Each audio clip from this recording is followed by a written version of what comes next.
across the Ukrainian border, that is an invasion. But it will be met with severe and coordinated economic response that I've discussed in detail with our allies, as well as laid out very clearly for President Putin. But there is no doubt, let there be no doubt at all, that if Putin makes this choice, Russia will pay a heavy price. There's also not the only scenario we need to be prepared for. Russia has a long history of using measures other than overt military action to carry out aggression. And paramilitary tactics, so-called gray zone attacks, and actions by Russian soldiers not wearing Russian uniforms. Remember when they moved into Donbass, the little green men? They were dealing with those who were Russian sympathizers and said that Russia had nobody in there. Well, that includes little green men in uniforms as well as cyber attack. We have to be ready to respond to these as well in a decisive and united way with a range of tools at our disposal. The Ukrainian Foreign Minister said this morning that he's confident of our support and resolve, and he has a right to be. Now let me turn to the topic of the day. By enacting the Bipartisan Infrastructure Law, we demonstrated that Democrats and Republicans can actually work together to get something done.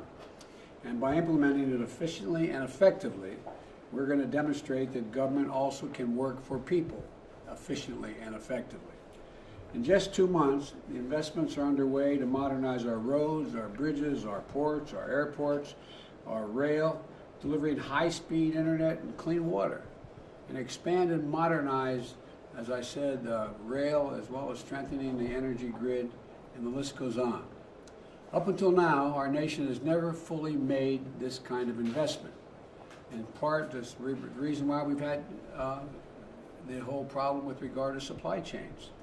But when we start moving stuff faster through our ports, when bridges don't have weight restrictions, when there's less traffic on our roads because there are more roads to travel on and people aren't backed up bumper to bumper, and more capacity in our rails, that's how we resolve the supply chain problems and get goods to people, and we get them to them quicker and cheaper.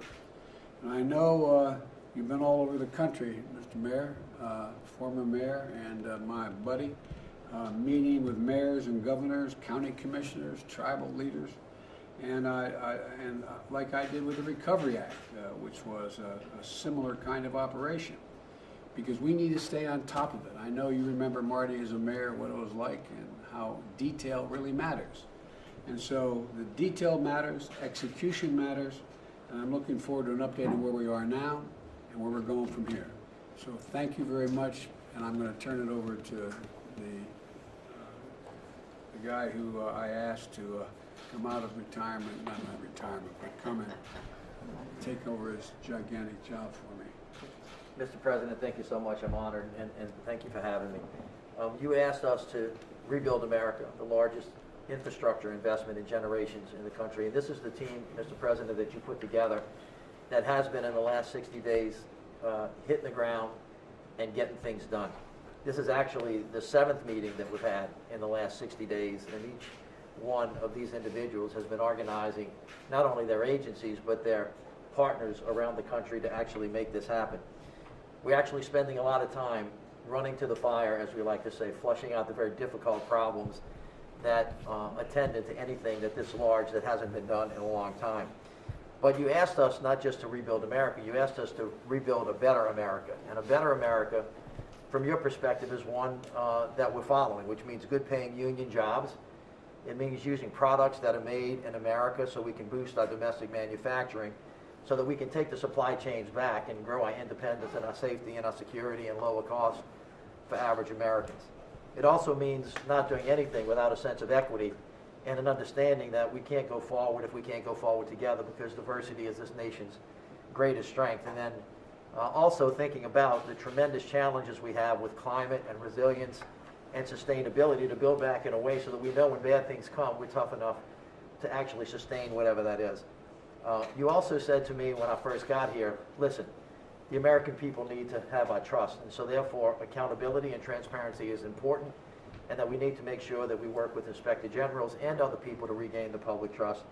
We've done all that stuff. And then finally, as you have reminded me, when you ran the Recovery Act. Downline logistics, getting it right on the ground where it matters with people where they live is critically important. And so, Mr. President, this is your team. We're hard at work. We're ready to get the job done, and we're ready to continue to do the work that we've done in the last 60 days. So thank you so much. Okay, let's get to work. Mr. President, have you heard the Ukrainian president's comments that Thank there you are guys, no thank higher you, let's go, come on, let's go, Will you thank you reassure the guys. Ukrainian president? Thank you guys, let's go, thank you, thank you, let's go, thank you, let's go, come on guys, let's go, thank you. Thank you. Don't get hurt for leaving.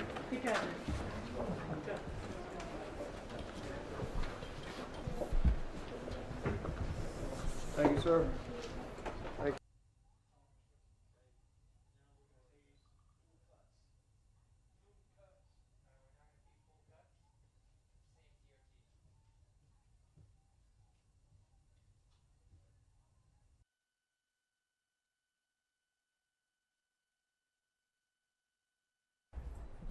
Well, let me start by